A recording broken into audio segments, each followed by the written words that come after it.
If Steph Curry were playing in the 70s, he would probably be on the bench. Yes, that's right. The three-point shot was once considered a basketball mistake. But today, he dominates the game. How did this happen? Remember the 1999 NBA playoffs? And the 2019 ones? This chart shows all the field goals made by players in both seasons. In the 1999 playoffs, the Orlando Magic attempted 29% of their shots from beyond the three-point line, the most of any team that season. In the 2019 playoffs, the Houston Rockets took that number to a whopping 51%. Three-point shooting has taken over the NBA in a way that is completely changing the game. But how did we get here? The NBA introduced the three-point line in 1979 as a way to increase scoring and reduce congestion in the paint. But there was one problem. No one really knew how to shoot from distance effectively. Sports statistician David Berry explains. Back then, there was no player in the NBA who could shoot three-pointers consistently. None. In the 1970s, teams were used to focusing on two-point shooting, layups, dunks, and a few mid-range shots. Shooting from deep was an unnecessary risk without much reward. Adds Berry. If Steph Curry played in 1978 and tried 25-footers, the coach would have just benched him. In other words, the dominant strategy was simple: throw the ball to the center in the paint and finish from close range. When Chris Ford of the Boston Celtics hit the first three-pointer in NBA history, nothing changed immediately. According to Basketball Reference, in the entire 1979-80 season, teams in the league attempted just 227 three-pointers and made just 64. That didn't start to change until 1986-87, when the league surpassed 100 made three-pointers in an entire season for the first time. In the 1980s, in the 1990s, the NBA tried to encourage more three-point shooting by shortening the line, which benefited players like Michael Jordan and Steve Kerr. But the impact was less than expected, and the league soon moved the line back up again.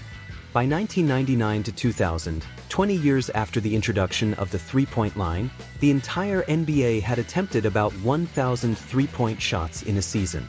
In 2018 to 2019, that number jumped to over 2,600.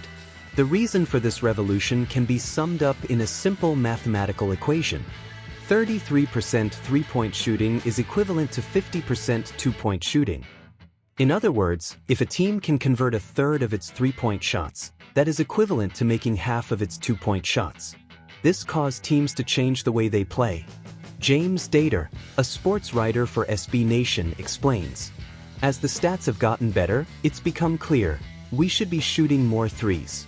Two-pointers just don't matter that much." Daryl Morey, one of the NBA's top executives, was an early adopter of this approach.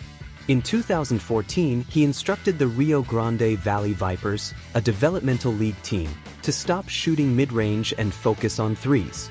While NBA teams were attempting an average of 20 threes per game, the Vipers were attempting nearly 50. And it worked. They led the league in offensive efficiency and proved that this was the new formula for modern basketball. The impact of this revolution was evident in the 2019 playoffs, when the Houston Rockets became the first team to shoot more threes than two-pointers in a postseason.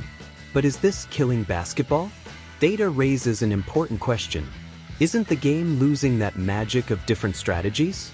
Instead of seeing different styles of play facing off, we just have a battle of who can shoot the most and best three-pointers. And there's a big problem. What if your team simply doesn't have good three-point shooters? Even Morey, the creator of this revolution, struggled when he took over the Philadelphia 76ers, a team focused on center players. And even when a team has good shooters, another problem arises. The game can become predictable and boring. The NBA has a few options to deal with this. Move the three-point line back, making shooting even more difficult. But would that solve it? Players could simply adapt, as Damian Lillard already does by shooting from the edge of the court. Move the three-point line closer, encouraging a more balanced game with more drives and fewer long shots. Raise the height of the basket, making all shots more challenging. Create rules limiting the number of three-pointers per quarter and introduce a blitz round at the end of the game where teams could shoot as many three-pointers as they wanted. Despite concerns about the future of the game, the data shows something interesting. Barry analyzed NBA revenues and found that the number of three-pointers shot has no effect on viewership. Fans watch because they are emotionally attached to their teams, and that's what really matters. In other words, as long as fans remain passionate about their teams, the NBA will continue to evolve, whether with three-pointers or with any other changes that are yet to come. What do you think the NBA should change the rules to level the playing field? Comment below.